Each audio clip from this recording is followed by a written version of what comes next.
The following video demonstrates how to identify the tip of a catheter when placing a peripherally inserted central catheter, also known as a PICC line, in an upper extremity utilizing Pocus. First, start by selecting the linear probe on your ultrasound machine as you see in the video.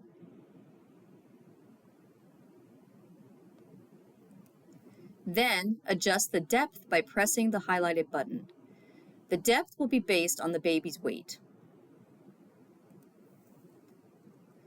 Now, place the probe over the lower 1/3 of the sternum with the notch at 12 o'clock. You should be able to visualize the vertebral column. The picture on the right is a midline sagittal CT scan of the abdomen and thorax. The letter H represents the heart, and the letter L represents the liver. And the vertical red dashed line in this diagram is the diaphragm. Throughout the video, the red dashed line will represent the diaphragm. The white arrow at the bottom of the screen points to the descending aorta, and the vertebral column is at the bottom of this picture. The picture on the left is an ultrasound image of the same anatomical section. Next, you need to adjust the gain. Place the probe over the mid-sternum with the notch at 12 o'clock. Then, press the highlighted button on the keypad to adjust the gain. These three pictures demonstrate the differences between too little and too much gain. The aim is to visualize the aortic leaflets, heart borders, and heart chambers as seen in the middle picture. Next, locate the superior vena cava, also known as the SVC. As seen in this video, place the probe at the patient's left upper parasternal area at the second to third intercostal space with the orientation notch at 12 o'clock. Then, slowly slide the probe towards the midline.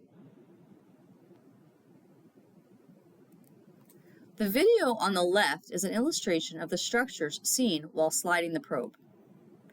As you slide the probe from the left parasternal area to the midline, the structures will be seen in the following order: the aortic valve, then the ascending aorta,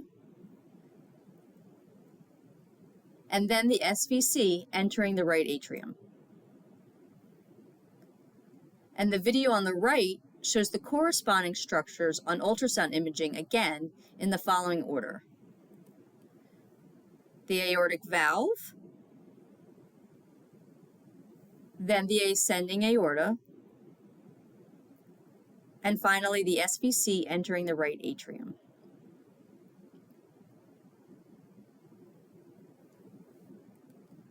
This video shows a PICC line which appears as a double parallel hyperechoic lines on ultrasound entering the right atrium from the SVC.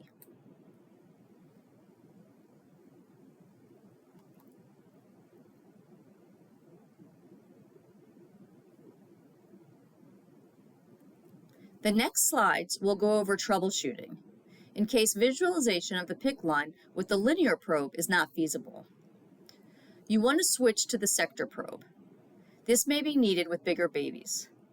The gain and the depth will need to be readjusted as well.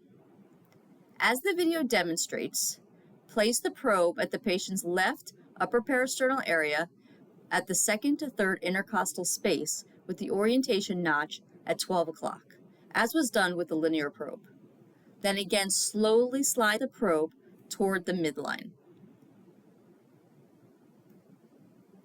After visualizing the ascending aorta, instead of sliding the probe as it was done with the linear probe, the sector probe must be tilted towards the patient's right side to see the SVC entering the right atrium.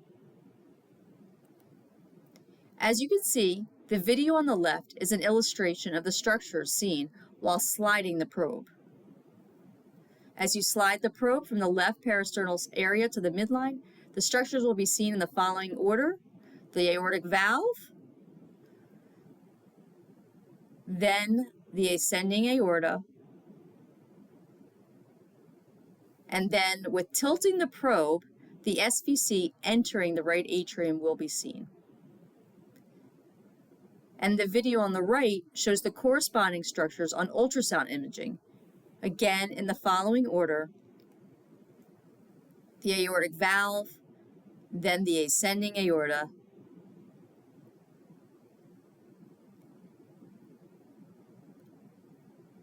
and finally the SVC entering the right atrium. This final video shows a PICC line leaving the SVC and entering the right atrium.